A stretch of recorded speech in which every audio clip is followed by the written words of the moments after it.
जय हिंद। स्वागत है आप सभी का हमारे यूट्यूब चैनल लक्ष्य तक पर। अब तक आपने हमारे चैनल को सब्सक्राइब नहीं किया तो कर लीजिए। CTET topic wise practice set आपको करा रहे हैं। तो चलिए क्लास स्टार्ट करते हैं। एक बार शेयर करिए वीडियो को। सीटेट स्पेशल क्लास ये आपके लिए लेकर आए हैं। हिंदी पेडागोजी का यह क्लास है आपके लिए और टॉपिक वाइज प्रैक्टिस सेट है। आपका टॉपिक आज का जो है भाषा अधिगम में व्याकरण की भूमिका। जी हाँ दोस्तों, भाषा अधिगम में व्याकरण की भूमिका, यही आज का हमारा टॉपिक है। क्या role of grammar in language learning, यही आज का हमारा टॉपिक है। चलिए क्लास स्टार्ट करते हैं। शेयर करिए वीडियो को। इस टॉपिक से बनने वाले जितने भी प्रश्न होंगे वह हम कराएंगे। उसके बाद इस टॉपिक से जितने भी प्रीवियस ईयर में प्रश्न पूछे गए वह भी हम इसी वीडियो में कराने वाले हैं। तो चलिए एक बार शेयर कर दीजिए वीडियो को, उसके बाद क्लास को स्टार्ट कर रहे हैं। ठीक है, आज का क्वेश्चन देख लीजिए। इस प्रकार से हम आपके लिए क्वेश्चन लेकर आए हैं, आप देख सकते हैं। चलिए शेयर करिए वीडियो को और क्लास स्टार्ट करते हैं। ठीक, चलिए क्लास स्टार्ट कर रहे हैं। शेयर कर दीजिए एक बार वीडियो को। आपसे निवेदन ये करें, क्लास स्टार्ट होने से पहले आप लोग एक बार शेयर करिए वीडियो को। ठीक, चलिए क्लास स्टार्ट। आज का पहला क्वेश्चन देखते हैं क्या हो जाएगा। पहला क्वेश्चन क्या है हमारा, देख लीजिए। छात्र व्याकरण के माध्यम से करना सिखाते हैं। छात्र व्याकरण के माध्यम से क्या करना सीखते हैं। तो चलिए बताइए क्या करना सीखते हैं। यहाँ पर सीखते हो जाएगा। चलिए बताइए क्या करना सीखते होगा। ऑप्शन देखिए क्या होगा। फर्स्ट ऑप्शन है हमारा ध्वनियों का शुद्ध उच्चारण। फर्स्ट ऑप्शन हमारा ध्वनियों का शुद्ध उच्चारण। बी ऑप्शन हमारा विराम चिन्हों का शुद्ध प्रयोग। सी ऑप्शन हमारा भाषा का लिखित एवं मौखिक रूप से शुद्ध प्रयोग। और डी ऑप्शन है हमारा ध्वनियों में सूक्ष्म अंतर। चलिए बताइए क्या यहाँ पर भरा जाएगा, आपको यही बताना पड़ेगा। ठीक है, तो चलिए हम आपको बता रहे हैं। छात्र व्याकरण के माध्यम से भाषा का लिखित एवं मौखिक रूप से शुद्ध प्रयोग करना सीखते हैं, यही सही हो जाएगा। सी ऑप्शन हमारा सही हो जाएगा। ठीक है, अगर आप पेडागोजी पढ़ रहे हैं तो इसका मतलब आप सीटेट के उन टॉपिकों को छूना चाह रहे हैं जो पेपर में आ रहे हैं। तो आप बने रहिए हमारे साथ। हम MP TET, super TET, REET जैसी परीक्षाओं को तैयारी कराते हैं फ्री में। अब हम आपके लिए सीटेट की क्लासें भी करा रहे हैं फ्री में। टॉपिक वाइज प्रैक्टिस सेट कराए हैं। सीडीपी बाल विकास के जो प्रैक्टिस सेट हो गए वह भी अभी बाकी जो हैं वह भी हम कराएंगे। ठीक है, हिंदी की करा रहे हैं, ईवीएस की करा रहे हैं, मैथ की कराएंगे, सब चीज़ कराएंगे। लेकिन आप एक बार जुड़िए हमारे साथ। ठीक है, फ्री में कराएंगे। इससे पहले हमने सीटेट को क्वालिफाई किया है। आप नहीं देखे तो हमारे चैनल पर आपको वीडियो मिल जाएगी सीटेट की मेरी मार्कशीट। ठीक है, चलिए अगला क्वेश्चन देखते हैं। भाषा की शिक्षिका होने के नाते व्याकरण पढ़ाते हुए आपका उद्देश्य होगा। क्या उद्देश्य होगा। आप एक भाषा की शिक्षिका हैं, आप व्याकरण पढ़ा रहे हैं, तो आपका क्या उद्देश्य होगा, यही आपसे क्वेश्चन में पूछा गया। तो चलिए क्वेश्चन को आराम से पढ़ना है। जो ऑप्शन दिएगा उसको समझिए, उसके बाद उत्तर अपने आप निकल जाएगा। ठीक है, चलिए ऑप्शन देखते हैं क्या उद्देश्य होगा। ठीक है, चलिए देखते हैं। बच्चों को व्याकरण के नियमों से अवगत कराना है। आप एक बात देख सोचिए, छोटे बच्चे को आप व्याकरण सिखाएंगे, पहले सबसे पहले व्याकरण नहीं सिखाना, तो ये ऑप्शन हमारा गलत हो जाएगा। ठीक है, बच्चों को व्याकरण नहीं सिखाना शुरू में, क्योंकि प्राइमरी का बच्चा अगर हुआ होगा तो कितने बड़ा होगा आप सोचिए। सात बहुत होगा, 11 से 12 साल का होगा, उसको आप व्याकरण पहले मत सिखाए। ठीक है, चलिए अगला ऑप्शन देखते हैं क्या होगा। बच्चों को भाषिक संरचनाओं से अवगत कराना। क्या उसे भाषिक संरचनाओं से अवगत कराना होगा, यह सही हो सकता है। जी नहीं दोस्तों, यह भी सही नहीं हो सकता। ठीक, चलिए यह भी नहीं सही होगा, यह भी हमारा गलत हो जाएगा। ठीक, अगला देखते हैं। बच्चों को वाक्य रचना के नियम बताना। नहीं, क्या छोटे बच्चों को आप वाक्य रचना का नियम बताएंगे। नहीं, भाषा का शुद्ध प्रयोग करना सिखानेंगे, यही आपका ऑप्शन सही हो जाएगा। चौथा ऑप्शन हमारा सही हो जाएगा। ठीक है, चलिए अगला क्वेश्चन देखते हैं। नेक्स्ट क्वेश्चन है हमारा निगमन विधि है। क्या होगा निगमन विधि। ए ऑप्शन हमारा नियम बताकर उदाहरण देना। बी ऑप्शन है उदाहरण देकर नियम बताना। सी ऑप्शन है भाषा का अनुकरण करने की विधि। और डी ऑप्शन है हमारा बिना उदाहरण दिए भाषा सीखना। चलिए बताइए क्या हो जाएगा। निगमन विधि, निगमन विधि में होता है नियम बताकर उदाहरण देना, यही होता है निगमन विधि में। ठीक है, निगमन विधि में नियम पहले बताया जाता है और बाद में उदाहरण बताया जाता है। वही आगमन विधि की बात की जाए तो उसमें पहले उदाहरण दिए जाते हैं, पहले उसमें उदाहरण देकर फिर नियम बताया जाता है, उस वह आगमन विधि होती है। ठीक है, जिसमें नियम पहले बताया जाए वह निगमन विधि हो जाएगा। नी से नियम, नी से निगमन। ठीक है, पहले जो होगा उसमें निगमन हो जाएगा। ठीक, चलिए अगला क्वेश्चन देखते हैं। यह क्वेश्चन देखिए, ये प्रीवियस ईयर में आया हुआ क्वेश्चन है। अभी हम आपको और भी प्रीवियस ईयर वाले क्वेश्चन कराएंगे, डेट वाइज कराएंगे, किस सन में पूछे गए थे और कब पूछे गए। ठीक, चलिए यह क्वेश्चन देखते हैं क्या हो जाएगा। 5वीं कक्षा की अध्यापिका छात्रों को व्याकरण पढ़ाने के लिए प्रसिद्ध लेखकों की पुस्तक पढ़ती है। वह व्याकरण पढ़ने के लिए किस विधि का प्रयोग कर रही है? चलिए ऑप्शन देखते हैं क्या हो जाएगा। आगमन विधि, बी ऑप्शन है भाषा संसर्ग विधि, सी ऑप्शन है समवाय विधि और डी ऑप्शन है सहसंबंध विधि। तो इसमें क्या सही हो जाएगा, आप बताइए, उत्तर बताइए जल्दी से। तो इसमें बी ऑप्शन हमारा सही हो जाएगा, भाषा संसर्ग विधि, यह ऑप्शन हमारा सही हो जाएगा। ठीक है, चलिए अगला देखते हैं। अगला क्वेश्चन, आगमन विधि द्वारा व्याकरण पढ़ाने में कौन सा शिक्षण सूत्र कार्य करता है? आगमन विधि द्वारा व्याकरण पढ़ाने में कौन सा शिक्षण सूत्र कार्य करता है? तो ऑप्शन देखिए, मूर्त से अमूर्त की ओर, बी ऑप्शन है कठिन से सरल की ओर, सी ऑप्शन है ज्ञात से अज्ञात की ओर, डी ऑप्शन है 1 और 3 दोनों। चलिए बताइए आगमन विधि में क्या प्रयोग किया जाएगा व्याकरण पढ़ाने के लिए, यही बताना होगा आपको आंसर में। तो चलिए, मूर्त से अमूर्त की ओर, यह भी सही हो जाएगा, और ज्ञात से अज्ञात की ओर, यह भी सही हो जाएगा। तो हमारा डी ऑप्शन सही हो जाएगा, 1 और 3 दोनों सही हो जाएगा। ठीक है, चलिए अगला क्वेश्चन। अगला क्वेश्चन है हमारा, व्याकरण पढ़ाते हुए एक शिक्षक का उद्देश्य नहीं होता है। अगर आप व्याकरण एक शिक्षक हैं और व्याकरण पढ़ाते हैं तो आपका क्या उद्देश्य नहीं होगा, यही है इस क्वेश्चन में पूछा गया। चलिए ऑप्शन देखते हैं। छात्र भाषिक संरचनाओं का ज्ञान प्राप्त कर सके, क्या यह सही होगा? बी ऑप्शन है हमारा, छात्र शुद्ध एवं अशुद्ध में अंतर कर सके, क्या यह सही होगा? सी ऑप्शन है, छात्र केवल शुद्ध लेखन कर सके। जहां पर भी सीटेड में पेडागोजिकल में जहां केवल शब्द आ जाएगा वह निगेटिव हो जाएगा। ठीक है, वह निगेटिव हो जाएगा। ठीक, तो यह गलत पहले हो गया। ठीक, चलिए गलत हो गया, इसको काट दीजिए, क्योंकि इसमें क्या उद्देश्य नहीं होगा, यह गलत पूछा गया। आप जानते रहिए, अभी अभी और ऑप्शन देखते हैं, उसके बाद निकलेगा क्या सही होगा। ठीक है, चलिए डी ऑप्शन देखते हैं, छात्र शुद्ध उच्चारण कर सके। जी हाँ दोस्तों, व्याकरण पढ़ाते हुए शिक्षक चाहेगा कि छात्र शुद्ध उच्चारण कर सके, छात्र भाषिक संरचनाओं का ज्ञान प्राप्त कर सके और छात्र शुद्ध एवं अशुद्ध में अंतर कर सके। तो यह हमारा सी ऑप्शन सही होगा, क्योंकि यहाँ पर हमसे गलत पूछा गया तो गया था, और सी जहाँ पर केवल लग गया वहाँ से सीटेड का ऑप्शन ही गलत हो जाता है। ठीक है, केवल शब्द लगते ही सीटेड का ऑप्शन गलत हो जाता है, आप जानते रहिए। ठीक, तो चलिए सी ऑप्शन हमारा सही हो गया, क्योंकि यहाँ पर निगेटिव पूछा गया था, क्या गलत है। ठीक, चलिए अगला क्वेश्चन, मुहावरे एवं लोकोक्तियों का प्रयोग करना किस लिए किया जाता है?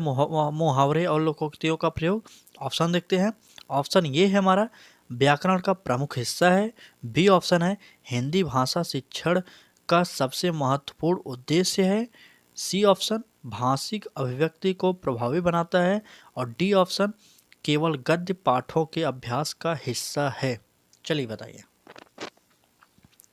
मुहावरे और लोकोक्तियों का प्रयोग क्यों किया जाता है? चलिए बताइए, ऑप्शन के अकॉर्डिंग चलिए बताइए। तो चलिए, इसमें हमारा सी ऑप्शन सही हो जाएगा, भाषिक अभिव्यक्ति को प्रभावी बनाता है। ठीक है, मुहावरे और लोकोक्तियों के द्वारा आप अभिव्यक्ति कर सकते हैं, किसी भी बात को अच्छे तरीके से उदाहरण देकर मुहावरे के द्वारा बता सकते हैं अच्छे से, यह हमारा सी ऑप्शन सही हो जाएगा। ठीक, चलिए अगला क्वेश्चन देखते हैं। अगला प्रश्न है हमारा, उसने पढ़ा और उसने खाया और उसने सीखा जैसे भाषा प्रयोग दर्शाते हैं, क्या दर्शाते हैं? चलिए बताइए। ऑप्शन ये है हमारा, नियम का उल्लंघन। बी ऑप्शन है हमारा, संदर्भ की समझ ना होना। सी ऑप्शन है, नियम कंठस्थ ना होना। डी ऑप्शन है हमारा, नियमों का अति सामान्यीकरण। चलिए बताइए क्या सही हो जाएगा, उत्तर बताइए एक बार। तो हमारा उत्तर हो जाएगा नियमों का अति सामान्यीकरण, यह हमारा ऑप्शन डी सही हो जाएगा। चलिए अगला क्वेश्चन देखते हैं। एक बार शेयर करिए वीडियो को, क्योंकि इससे पहले अभी आपको यूट्यूब पर कहीं भी इस समय तो नहीं मिल रही टॉपिक वाइज प्रैक्टिस से। ठीक है, हम आपको करा रहे हैं, तो आप शेयर करिए जरूर वीडियो को। चलिए अगला क्वेश्चन, व्याकरण शिक्षण के संदर्भ में कौन सा कथन सही है? यहाँ पर सही पूछा गया। आप सीटेट का पेपर देते समय आपको पेडागोजिकल जो क्वेश्चन होंगे उसमें एक चीज़ अच्छे से देखना पड़ेगा, सही है सही नहीं है। यहाँ लास्ट में अगर आप आधे क्वेश्चन पढ़ के छोड़ दे रहे हैं शुरू में, तो लास्ट वाला मैटर आपको दिक्कत कर जाएगा। ठीक है, इसलिए आपको पूरे अच्छे से ध्यान से क्वेश्चन पढ़ना पड़ेगा। ठीक, चलिए देखते हैं ऑप्शन क्या होगा, व्याकरण शिक्षण के संदर्भ में कौन सा कथन सही है। चलिए ऑप्शन देखते हैं। ऑप्शन ए हमारा, व्याकरण शिक्षण के लिए समय सारणी में अलग से कालांशों की व्याख्या होनी चाहिए। बी ऑप्शन है हमारा, भाषा प्रयोग की अपेक्षा भाषा नियमों को ही महत्व देना चाहिए। सी ऑप्शन है हमारा, बच्चे परिवेश में उपलब्ध भाषिक प्रयोग के आधार पर स्वयं भाषा के नियम बनाने की क्षमता रखते हैं, और डी व्याकरण शिक्षण अत्यंत आवश्यक है। चलिए बताइए,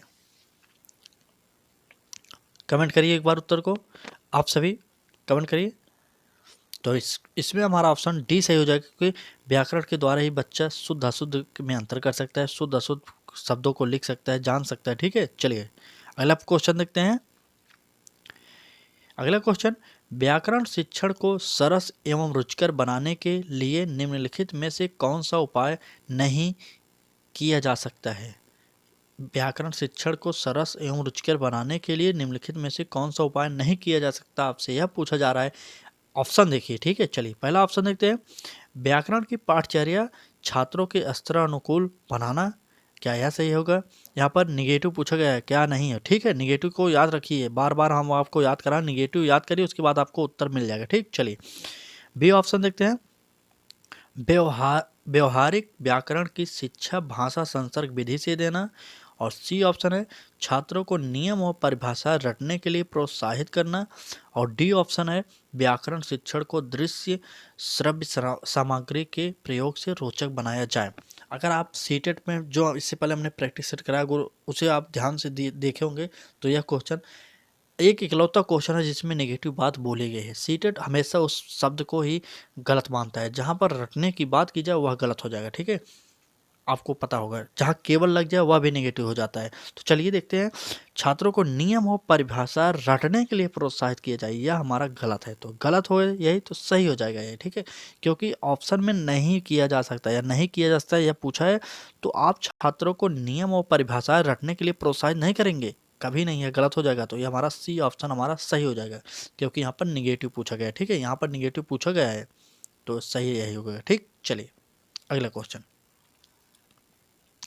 शेयर कर दीजिए एक बार वीडियो को, आपसे यही निवेदन कर रहे हैं, एक बार शेयर करिए वीडियो को, आपके लिए बड़ी मेहनत की जा रही है। ठीक, चलिए शेयर करिए। चलिए अगला क्वेश्चन, नेक्स्ट क्वेश्चन देखते हैं क्या हमारा। स्कूलों में प्रायः व्याकरण शिक्षण नीरस व अरुचिकर हो जाता है, इसका कारण क्या है? आप प्रश्नों को आराम से पढ़ेंगे, समझेंगे, तभी आप उत्तर दे पाएंगे। इसलिए हम आपको धीरे धीरे प्रश्न पढ़ रहे हैं, ताकि आप अच्छे से समझिए, आप खुद पढ़ लीजिए। ठीक है, उतने में। चलिए ऑप्शन देखते हैं क्या है। शिक्षकों को व्याकरण का पर्याप्त ज्ञान न होना, क्या यह है सही है? बी ऑप्शन है, अन्य विषयों के शिक्षण में किसी भाषा के व्याकरण का कोई योगदान नहीं होता, किसी विषय में भाषा के व्याकरण का कोई योगदान नहीं होता। सी ऑप्शन है, व्याकरण को सीखने के लिए प्रायः पुस्तक प्रणाली का सहारा लिया जाता है। और डी ऑप्शन है, व्याकरण सीखने में छात्रों की कोई रुचि नहीं होती। चलिए बताइए क्या कारण होगा। ठीक, चलिए बताइए क्या सही हो जाएगा, उत्तर एक बार कमेंट करिए एक बार, चलिए बताइए। तो इसका ऑप्शन जो सही होगा, व्याकरण को, पहले ऑप्शन देखते हैं, शिक्षकों को व्याकरण का पर्याप्त ज्ञान नहीं। क्या एक शिक्षक होगा और उसको व्याकरण का पर्याप्त ज्ञान नहीं? ऐसे हम कभी नहीं मानेंगे। ठीक है, हम मानेंगे शिक्षक है तो उसको सभी चीज आता होगा। ठीक, चलिए और बी ऑप्शन देखते हैं, अन्य विषयों के शिक्षण में किसी भाषा के व्याकरण का कोई योगदान नहीं होता, यह भी गलत है। भाषा के व्याकरण का हर जगह उपयोग होता है, क्योंकि अगर भाषा के व्याकरण का उपयोग नहीं होगा तो शब्दों में उलटफेर या गलत हो सकता है, गलती हो सकती है। ठीक है, और सी ऑप्शन देते हैं, व्याकरण को सीखने के लिए प्रायः पुस्तक प्रणाली का सहारा लिया जाता है, यही हमारा ऑप्शन सही हो जाएगा। क्योंकि प्रायः अगर आप पुस्तकों के माध्यम से शब्दों को बताएंगे या चीज़ों को बताएंगे, तो बालक जो है वह ऊब जाता है, इसलिए उसे सामाजिक जीवन से संबंधित कोई भी चीज़ का उदाहरण दीजिए, उससे समझाइए, तो अब बच्चा अधिक सीखेगा। ठीक है, इसलिए प्रकार से हमारा सी ऑप्शन हमारा सही हो जाएगा इस ऑप्शन के अकॉर्डिंग। चलिए अगला क्वेश्चन देखते हैं। अगला क्वेश्चन है हमारा, व्याकरण शिक्षण के संदर्भ में आपका बल किस बिंदु पर होगा? आपका बल सबसे ज़्यादा किस बिंदु पर होगा व्याकरण शिक्षण के संदर्भ में? चलिए ऑप्शन देखते हैं क्या है।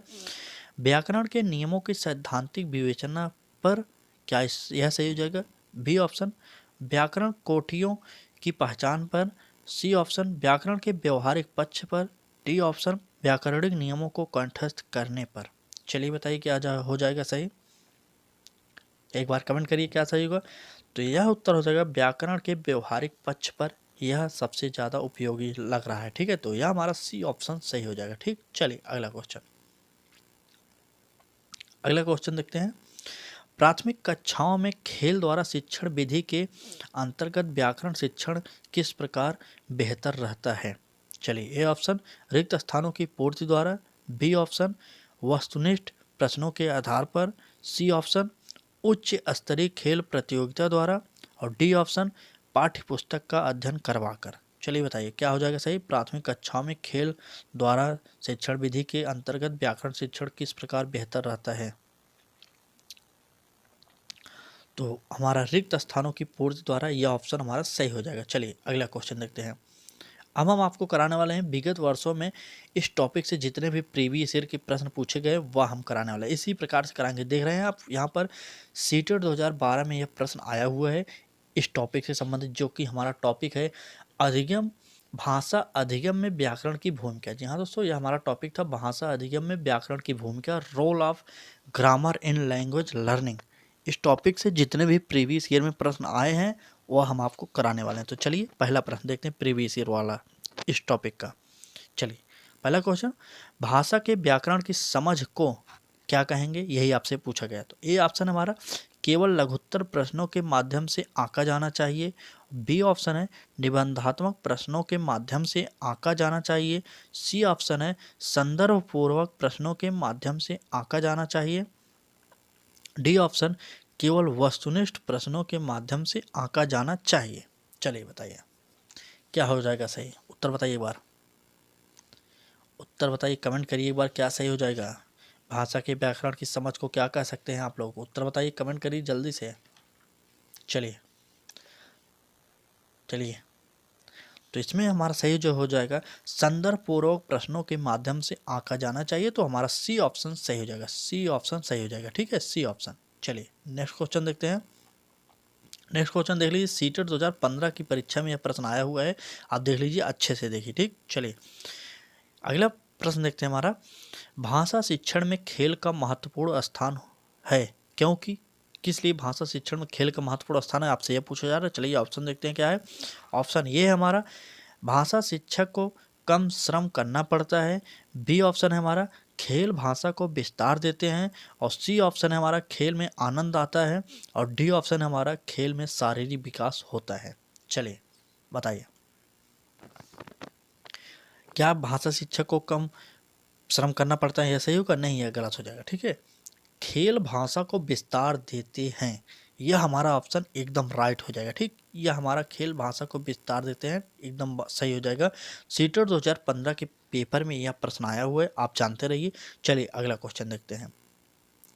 यहाँ पर देखिए, यह सीटेट 2015 के पेपर में यह फिर प्रश्न आया हुआ है। आप अगर नहीं यकीन करें, आप प्रीवियस ईयर का पेपर ले लीजिए, उसमें देखिए सीटेट 2015 के पेपर में यह प्रश्न आया हुआ है। ठीक, चलिए अगला प्रश्न देखते हैं क्या है हमारा, व्याकरण शिक्षण की आगमन विधि की विशेषता है। अभी हमने ऊपर बताया था आगमन निगमन के बारे में, यहाँ पर देख लीजिए प्रीवियस ईयर में यह प्रश्न पूछा भी जा चुका है। ठीक है, चलिए देखते हैं व्याकरण शिक्षण की आगमन विधि के बारे में आपसे पूछ रहा है।